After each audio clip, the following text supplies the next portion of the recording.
Welcome to the Verdin Verdict Sports Show. I'm your host, Jacob Verdict. Got my guy G Sports with me. G, what's up, man? It's Friday. You gotta be feeling good today on Friday. For sure. Going to cover the Thibodeau High and South Lafourche week one game today Okay. in the jungle. Looking forward to seeing how the high school season about to pop off. And then tomorrow we're in Tiger Stadium, baby. Who you got tonight out of that game, and then who's your sleepers for Louisiana high school football this season? I definitely got Thibodeau High. Been very impressed with first year head coach Lowell Norcease thus far since he took over the program. I think it was somewhere in February. Um, he has been doing a really good job of creating a culture early on. I was able to see some film on them from the fall scrimmage and the jamboree, and they look like a totally different team from last year. So they got a good receiving core, a quarterback with a lot of potential, some athletes on the defensive side of the ball here and there. So I think you're going. I think I can see them probably going about 6-4 this year, and having an opportunity to get in the playoffs. So, and then I think Terrebonne and Edie White is probably the two best teams in the Tri Parish, in my opinion. I think both of those programs could possibly get to the second or the third round of the playoffs this year. I'll be popping out. Hey, if Terrebonne goes to the playoffs, Coach TY, you know I'm there. I'm gonna have to rep. I'm gonna have to support, man. Try pair stand up. Let's jump into this LA Tech coverage. G. Brian Kelly took the podium, had his weekly Thursday show at TJ Ribs, and gave us a bit of information. First thing he talked about DJ Pickett. Said he's only getting better. He's gonna keep getting reps. Freshman phenom. He's been able to I'm not gonna say surprise everybody because when you're the number one corner, G, people expect this type of thing from you. So people thought he was gonna be a big playmaker. But with what we saw, DJ Pickett in week one, dog, I mean, he's playing in the clutch, in the prime time, in a moment where not a lot of corners are even gonna be able to get the sniff. But a freshman corner, I mean, DJ Pickett, I think, has all the intangibles, the size, the speed, the intellect. But what do you think makes him so special and what's getting him on the field here in week one? He just have some redeeming qualities about him that you just can't coach. 6'4", with a 80-inch wingspan. A receiver could have two to three steps of yards of ground on him, and he could still be covered because of the length from DJ Pickett. And so when you have a kid that has ball skills because he played receiver in high school, and I think that's why he can track the ball so well at DB, it makes it tough to make a throw to a receiver when he's covering him, bro. And Yep. then I think that what you're gonna see Blake and Cole Raymond continue to do, they're gonna put him in positions to be successful and win. Put him in the game when they're in the red zone.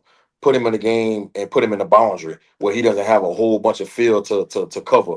I think doing that early on in his freshman season will give him some confidence. And then as the season progresses and you see him starting to understand and grasp the defense more and more, you could put him into the field, all right, and let him cover more ground. But right now, I think that's what you're going to see Blake and Cole Raymond continue to do. I think he played 23 snaps on Saturday. You don't want to put a whole bunch of baggage on his plate early on, in my opinion, and get him overwhelmed.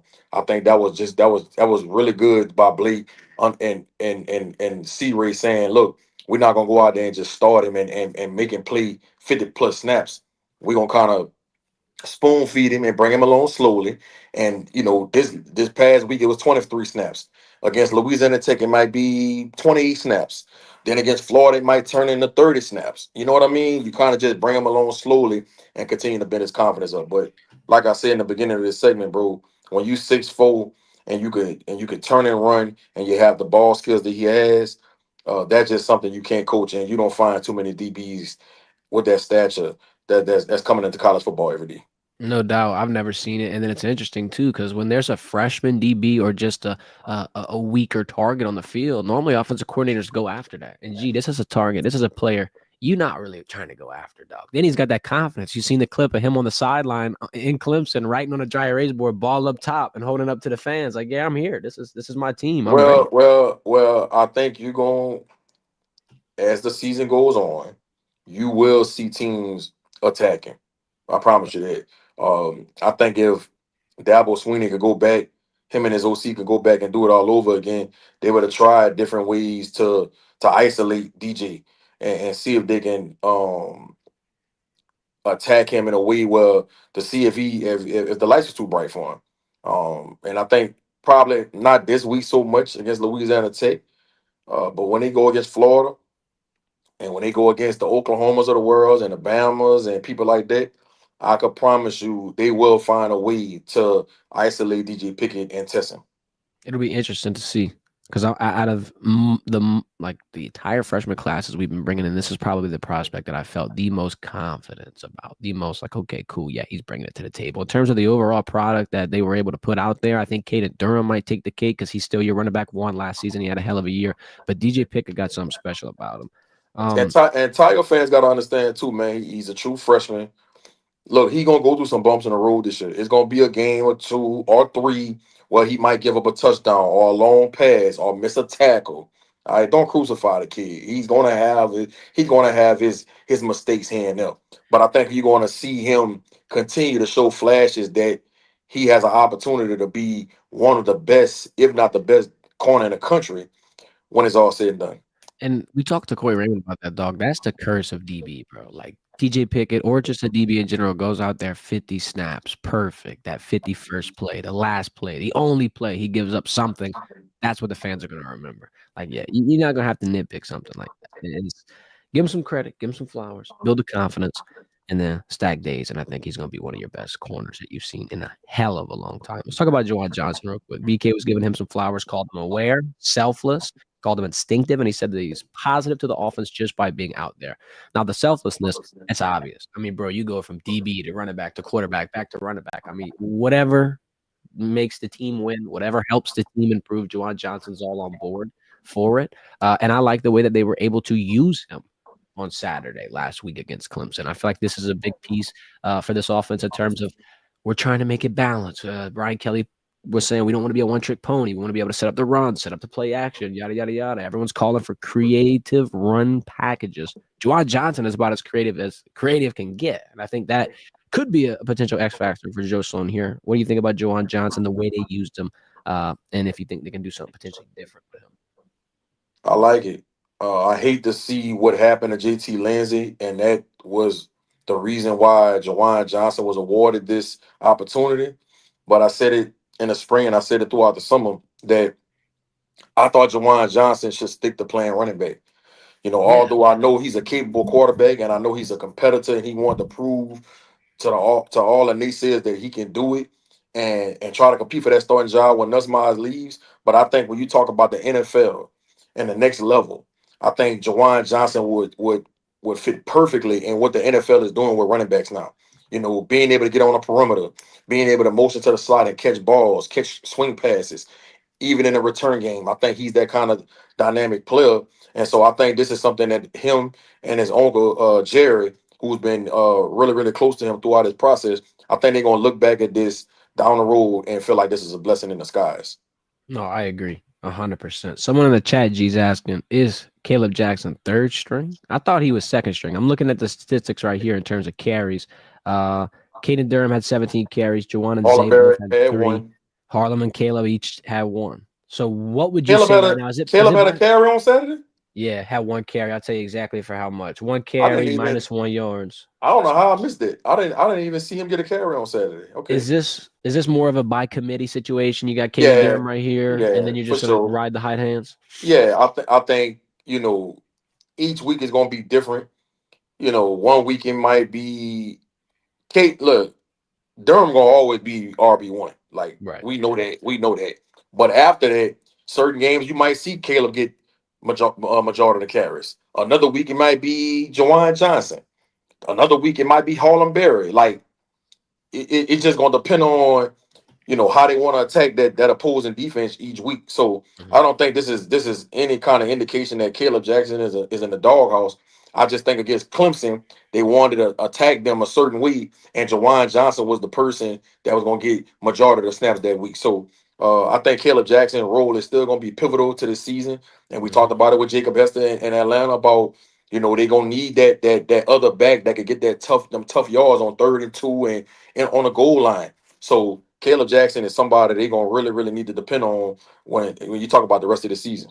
And that's his forte at that build. The lean forward, bang you up, bruise you a little bit. Yeah, I mean, dialing it back last year to Mississippi State play, or shit, 2 years ago. My bad. I mean, bro, that's the Caleb Jackson we trying to see this season. I think we could potentially do it. Let's change gears real quick. Brian Kelly said something about Michael Van Buren. I want to talk to you about this because I did kind of pick your brain about this during the growing pains in camp. And you were saying, look, with a quarterback too, he don't got to be perfect in camp. You just want to be able to see a couple of things that make you show, okay, cool, he's going to be a good quarterback for us in the future. Brian Kelly, he supported what you were saying. He said, we feel right now Michael Van Buren can go out and win us a game. We've seen growth in protections and progressions. And I want to ask you this as well. I feel like, let's say whatever. Yeah, LSU brings in a transfer quarterback. Wouldn't Van Buren potentially have a leg up because he's got familiarity with the staff, the scheme, and he's been in the building? Like, could he potentially still be the guy regardless of whatever was going on throughout the summer and regardless of if LSU brings in somebody else because he's got that experience? And that's kind of been the main thing we've harped on all offseason about the most important aspect you bring. Right. I'll address what Brian Kelly said first. Now, you got to take that with a grain of salt. Of course, BK not going to get on the podium and say, if Michael Van Buren had to go in the game, I would be very concerned. I don't think he's ready. Rude. Yeah. He's not going to say that, bro. That's Right. just not going to happen. That's like the O Having said line all, comment. yeah, having said all of that, I watched Michael Van Buren at Mississippi State last year when he got thrown in as a true freshman, and he showed the capability to play in this league. I know that. And I always bring this up, bro. I don't know too many people that can go in against Georgia as a true freshman and throw for over 300 yards and 3 touchdowns. Right. I don't know too many that can do that as a true freshman, bro. And I've been following Michael Van Buren since he was in high school. I remember the first time I saw him, bro. They came down here for 7-on-7 for the battle tournament at Tag Goma. He was playing for Team Raw, and he was spinning it all over the place. At that time, he was committed to Oregon, but I've been tracking him ever since, and he has all the ability to be the next starting quarterback at LSU. But what is it going to come down to? His development, him knowing and really understanding that offense and what Joe Sloan wants, knowing how to go through his progressions, understanding protection. Like, it's just a lot of different nuances of that offense. He's just going to have to get more comfortable with and being able to critical think fast. Mm-hmm. And that's what it's all about. Things going to have to slow down for him. And how does that happen? Reps. This week against Louisiana Tech, like I said, that's why I'm excited to see LSU get the thing over quick so we could see Michael Van Buren. And so BK and Joe Sloan could evaluate him properly and see, is this somebody that we could depend on for the future? Now, I don't care how good he looks against Louisiana Tech, and when they play Southeastern, and he say he lights it up. You have to know that LSU will bring in a quarterback from the portal. It's just 100%. gonna happen, bro. They're gonna bring in an experienced quarterback from the portal. They want to create healthy, competitive competition in that room, right? We know we got Colin Hurley in that room too, right? But you just don't know. You know he got all the ability, but you just don't know what they expect. So you have to bring an experienced quarterback in that room to compete with Michael Van Buren next year. Yeah, 100%. Because if not, you're gonna be screwed if you were wrong on your assessments of who you got in this room. You always Or if he doesn't develop how you think he should. exactly. Yep. I mean, there's a lot of things that can go into account here. I agree though. Transfer portal quarterback is almost a certain, almost a given here at this point. Last thing Brian Kelly said before we get into the transfer portal talk, the transfer portal window oversight committee. He said that Clemson could be the best defense LSU plays all season, and I want to give the offensive line some credit because I was skeptical. I didn't know if they were going to be able to do it, and they did it. Only gave up one seed. So if this was their toughest test, and they are performing like that, should be a good season. Should be a good year. G. Not gonna lie, don't want to overreact. But what's your takes on that? What's your takes on them playing Clemson? Do you think Clemson will be their toughest defense? I mean, the only other tough defense that you got, I would say Oklahoma. I'm giving you some credit. Florida gonna be tough on next week, bro. Florida will be tough. Florida I, front seven. Listen, Florida front seven is really good, bro. yeah, They got about three guys on that front seven that's gonna get drafted, and they got a safety in Castell that's really good. McLean, who was the number one corner in the country coming out of high school, that went to Colorado and then transferred to Florida. A lot of people been saying he's figuring it out. A lot of his problems was he wasn't showing up to meetings on time. He wasn't showing up to practice on time. He wasn't going to Phil stuff. class. Yeah, like stuff like that off the field that he wasn't conforming with. Hmm. But Billy Napier and a lot of people over there in Gainesville have been saying that he is turned over a new leaf. He's being a leader. And this guy, I think McLean is about 6'1", 6'2". He long. He athletic. He could play. The other corner they got, last name Moore. He's really good. Like Florida defense gonna be tough, bro. It'll be interesting because I think every defense, like the Clemson defense was so stressful because of that pass rush that you thought was going to be there all night. And I'm not saying that about TJ Parker, Peter Woods. It's just that the offensive line handled them better than I thought they would have, and I could see why potentially that could be the toughest defense. But to your point, with a Florida, with a Oklahoma, shit, wait, maybe even with an A&M, there's going to be other styles, other schemes, other methods that they attack LSU, and then at the end of the year, we're gonna really be able to see who the toughest defense was. But Yeah, shit. and I mean, you never know. They might meet up with Georgia in the SEC championship. Hey, I'll be ready for another trip to Atlanta, G. I ain't lying. Let's close out this segment. BK said he wanted one portal window, dog. The oversight committee voted on it. All they need is the administration committee to approve it by October 1st. Right now, you have two windows, December and April. Everybody wants one window in January. Now, I feel like that's smart. It'll change a good bit. It'll change the movement. It'll not give you as many opportunities to be able to get in, get out, get in, get out. That's good from a stability standpoint for the programs. You know, who's on your roster, you know, who you got, who you need, whatever the case may be. You're not going to have to keep scratching your head and at the last second have a Micah Hudson or a Joey Aguilar situation or a Nico Amaya or whatever the hell. He ended it too, saying he doesn't want to move signing day. Because we did talk about this a month or two ago, about a signing day in the summer, but BK said something that I agree with. That's going to screw up high school football because now you're going to have, let's just say, half of your prospects like, I'm done, G. I'm done. I got my offer. I'm signing in the summer. I'm over. I'm not playing high school football. And I think that could be a direct effect that not a lot of people are talking about. What's your thoughts on that? And do you think that that's something that could be a possibility, or is that kind of just a worry that's not realistic? If they were to change the signing date to the summer, that would stop kids from playing in high school senior season, bro. You know how many kids that's committed to schools and are 4-star and 5 stars, and they know without a shadow of a doubt they're signing with the school when signing day comes, and they still play their senior year. So I don't understand why BK said that. I don't think that would deter anybody from playing their senior year, unless they dealing with an injury or something to that nature. But so I don't agree with that. Moving the portal window to January and getting rid of the spring portal window, I love it. I love it, bro. Because last year I thought it was a damn disgrace that toward the end of the season, going into bowl season, you got guys entering the portal. You got guys entering the portal while the playoff going on. That's in the Yeah. playoffs. Like, what are we doing? So I'm glad they fixed that. That was just something I think they didn't really think about when they made these portal windows. So I think you're gonna see more guys playing in bowl games. You're gonna see more guys staying tapped in throughout the whole season. And what it's also going to do, it's going to make schools have to have real conversations once the season ends instead of playing it out through the spring. Because like some of them conversations when they have those exit meetings with their players is okay. Look, this shit ain't go as well as you thought it was going to go, or you didn't get the playing time you thought, or you didn't meet expectations. Look, come back in the spring. Let's see how it work out. If it don't work out, get in the portal. Nah, it ain't gonna be any of that anymore. Now you're gonna have to make a decision right after the season, or because the portal window from January 2nd to January 11th. That's what they're saying. Yep. So the national championship is when, like January 5th or something like that, huh? Let me get an exact date. Something like that.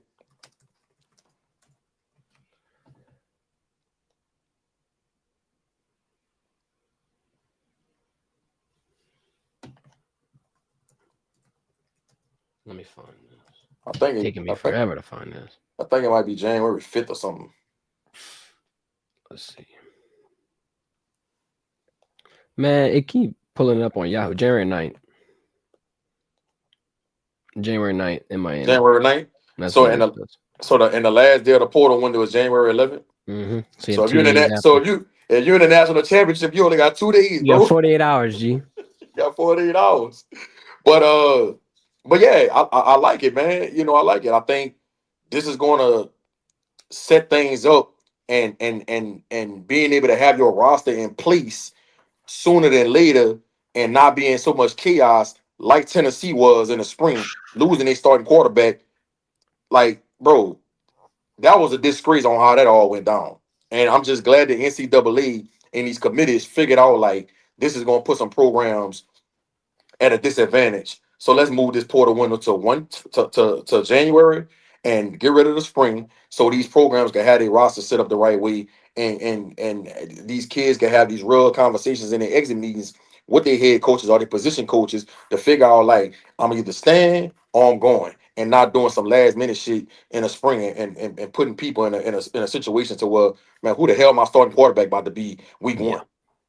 Yeah, you're finally watching the kinks slowly start to get ironed out of this transfer portal and NIL stuff. Like That's why I say it's do getting better. not be surprised if Nick Saban come back.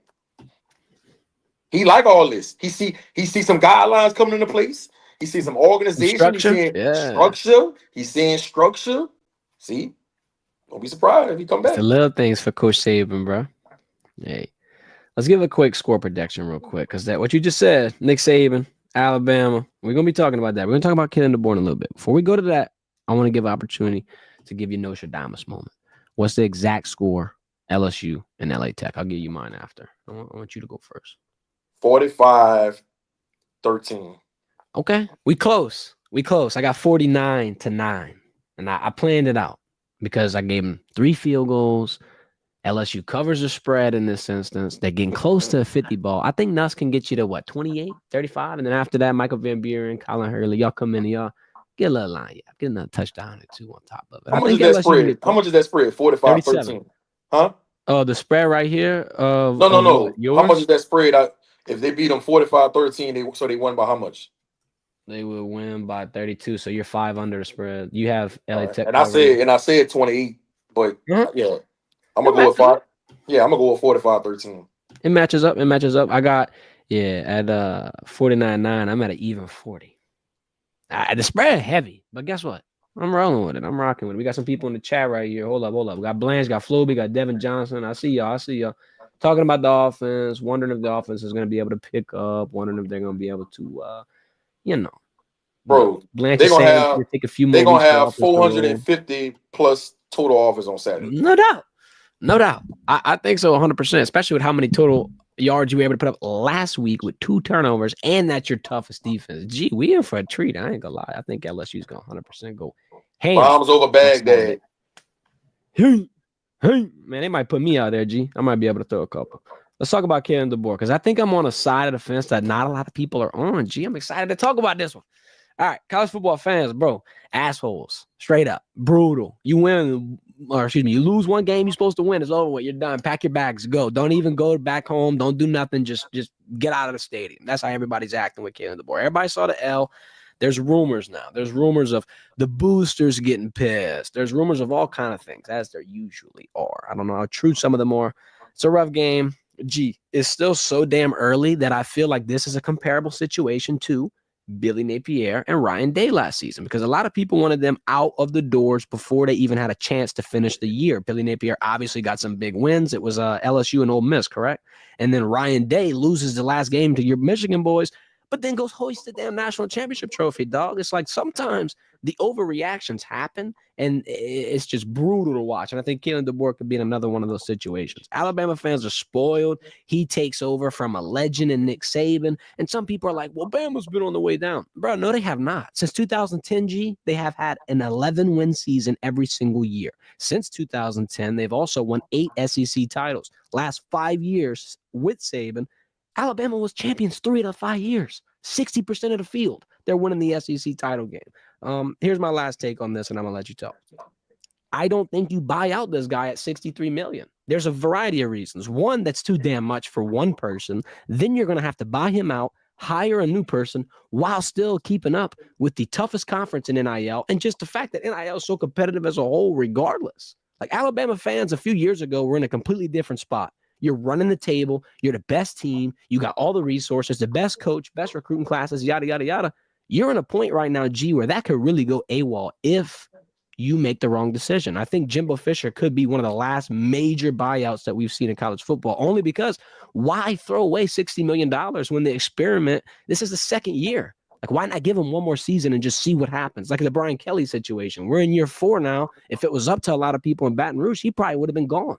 But now look at what LSU's able to do. And I know you said on Monday about the Bill Belichick thing. Hey, programs take time.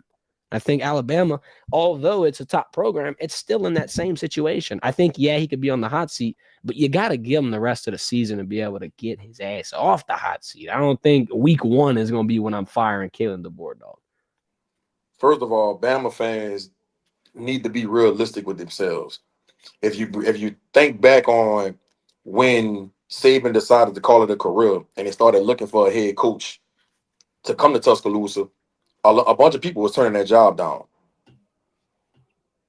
So Kalen DeBoer really was like he really got that job by default.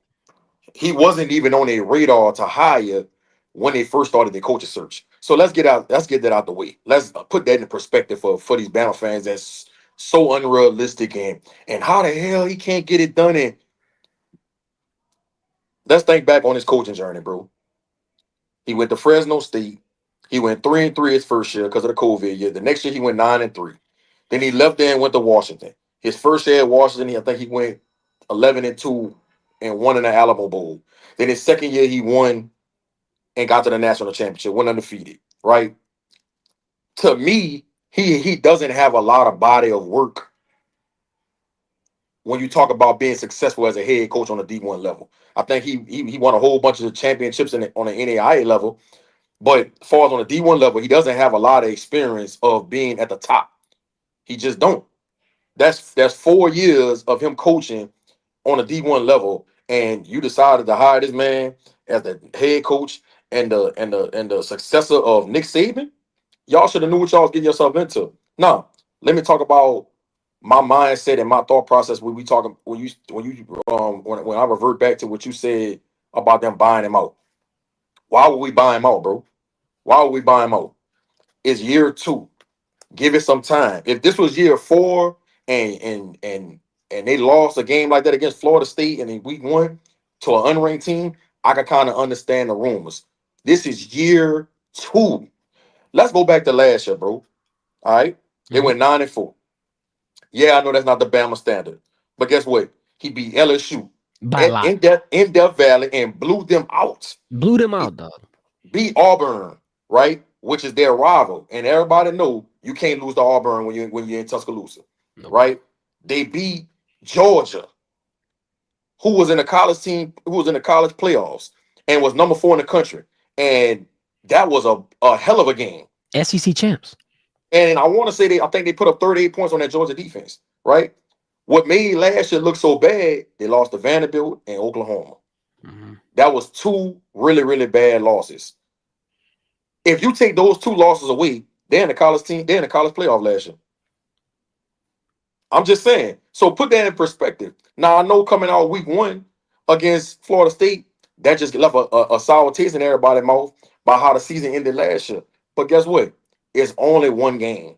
There's only one game. Now, I'm not saying he shouldn't get no scrutiny. I'm not saying people shouldn't be criticizing him, but let it play out, man. Let it play out. The only thing that I would say about killing the bull, and I don't know how true this is just things I've been hearing from people that's in that Bama program.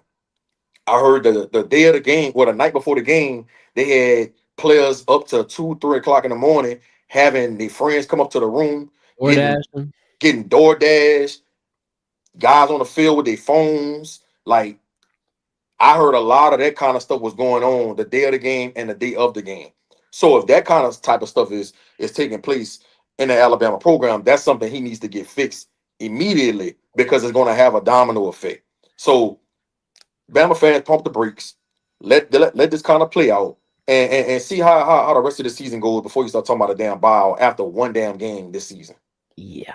I'm going to add on to what you're saying, too. I even heard that there was trouble getting the buses on game day to the game. Like, some people weren't lined up, answering roll call. Like, there are little things that are question marks. But to your point, yeah, come on now. Don't be prisoners of the moment, guys. Yep. Just Yep. chill pill a little bit, a little relaxed. Let's go give our top 3 picks of the week before we hop out of here. Did good last week, G. Only had 1 pick. We went 1-0. Man, you got to start keeping track of my record, man. We will. We will. All right. From here on out, Last year you ain't do it, bro. it's over with. We're gonna keep track of it for the good or the bad, because it might be bad. Yeah, no, the We might overall regret record. it. Yeah, We come on. gotta be transparent with the people. We don't want Oh to hold no, no lies, pull no punches. We're gonna no. be 100% with y'all. All right, here we go. This is one of my favorite games, Illinois versus Duke. I don't think a lot of people are giving this game enough credit. Right, both are middle of the pack teams. Gee, it's probably why you got Big Ten and ACC mid teams competing. This is the third meeting ever between them. They each have one game. It'll be a nice little quarterback battle. Though. You got Darian Mensah, Luke Altemeyer. Saw Luke at the NPA, so shout out to him. Illinois has a lot of experience at O-line. Here's the deal. I think Mensah's the X factor. I think he's a dog. I like him. Could be personal bias, obviously. He's been at Tulane, and then now he goes over to the East Coast, and I want to watch him blossom into the type of talent I think he could be. He had 303 last week. I think this week, Duke could upset Illinois at number 11. And a lot of people are thinking, damn, you going to pick that? It ain't even underdog that bad. It's a 3-point spread. They're plus 110. I don't think it's the craziest pick in the world. I'm riding Duke, dog. I'm going Illinois. I can't. What's the head coach for Illinois? How you pronounce his last name? I don't even know. Villa Look it up. something. I just remember him from when he was at Wisconsin, and he's always Belima? been a Belima. Yeah, he's always been a tough-minded coach. All his teams are always gritty and gutsy and play hard. I just think this Illinois program was an afterthought before he got there, and for him to have them in the top 25 and being relevant in college football, and knowing his track record on how his teams are, they're gonna win on Saturday. They're gonna have a shot. And hey, they ain't even just ranked, dog. They top 12. Like they're Yeah. in the theoretical CFP ranking. So shout out to them. I ain't gonna lie. I like Darian Mensah though. I don't know. I got a little Mensah bias in me. Let's roll over to this next game. SMU and Baylor. Insane total, dog. 65 total points. Both offenses highly respected. Sawyer Robinson versus Kevin Jennings. This could be a nice little shootout. This prop caught my attention, G, and we're gonna get a little grimy. I'm gonna give you a pick at the end, but this is something I think you can sprinkle a little line yap on. The value piece here. The total for the first quarter is at 13.5. Now you could have both teams score a touchdown. You could have one team come out to a 14-0 lead. I say take it at minus 110. That's a good little look. Baylor kept it close with Auburn last week. They got smushed in the end, though. I'm gonna ride SMU. It's a team with playoff chances. You can get them at minus 110. This is a pick 'em game all over the place. I like SMU. That's just who I'm riding with. I'm going with SMU too. I like Kevin Jennings. He's one of my favorite quarterbacks in the country. I think he's a Heisman Trophy candidate. I think they Okay. win that. I think they beat Baylor. I think they win by 7 or more. Okay. Heisman Trophy candidate, boy. If that comes to fruition, I don't think anybody in the country will be able to take that claim over you. That's your planting the flag right now. That's your guy. I like Kevin Jennings. Really, really good player. Man, I don't know who my guy would be. I'm gonna just be basic and go with Jeremiah Smith. I don't know. I'd have to sit on it hard. All right. G, I'm opening the floor to you first, man. Yeah, this is your boys. Michigan and Oklahoma, the best game of the week. Sharon Moore's alma mater. Week 2. Take the floor away, G. Just come on. How you feeling, man? Mateer gonna be on his back all day long. Whoa. Michigan got one of the best defenses in the country. I'm telling you right now, Bryce Underwood gonna put his cape on. I'm glad Okay. he got that week 1 game out the way against New Mexico to get his confidence up. He gonna put on the show on Saturday. I know Brent Venables is one of the best defensive minds in the country, but he ain't gonna know what hit him when he see 19 behind center on Saturday. Man, I got Michigan, man. I gotta win it by 3 or more. Okay. Look, this is my safe pick. Under 45, both defenses are phenomenal. Like you said, Michigan has a great defense. Oklahoma, I think, has a great defense as well. Venables is now calling plays for them, so the defensive mind is going to be able to show off a little bit. I think the pressure's getting to Venables because you sign that extension. You don't get many big wins. Everybody's breathing down your neck like they are with DeBoer. He's going to be itching a little bit to try to get something going. I don't know. I'm leaning Oklahoma. I like John Mateer. I think he's one of the most underrated players in the SEC. So this is one of the moments, G, where we had the first pick. First pick, you took Illinois. I took Duke. This is another one of the moments where we're on both sides of the fence here. I like Oklahoma. I'm feeling it. But my big pick, my lock for you, would be under 45 because I do think this is a defensive showcase. I want to ask you something, though. Bryce Underwood's first game in a hostile environment. You think he's ready for the moment? This is a generational talent right here. He ain't flustered. I think he's ready. I think they're gonna keep the game plan simple for him to where they don't overload him. And his instincts and his ability, his natural ability is going to be able to take over. I think he get a big win in Norman on Saturday, bro. And I'm not even being biased when I say that. Okay. All right. We'll see how it go, man. We're gonna be here live, post-game show. LA Tech, me and G Sports after an LSU 50 ball, I'd imagine. We're gonna be wrapping it up on Death Valley's Phil, the real Death Valley. Stop with that Death Valley Junior stuff. I ain't even gonna address it no more for the rest of the season. Appreciate everybody for tuning in. Y'all smash that thumbs up. Go follow my guy on Twitter at G_sports. You know the drill. Anything you want to say before you hop out of here for this weekend? Don't play. At all. Can't do it. Appreciate your time, dog. Appreciate everybody for joining. Y'all have a hell of a weekend and go Tigers. 2-0.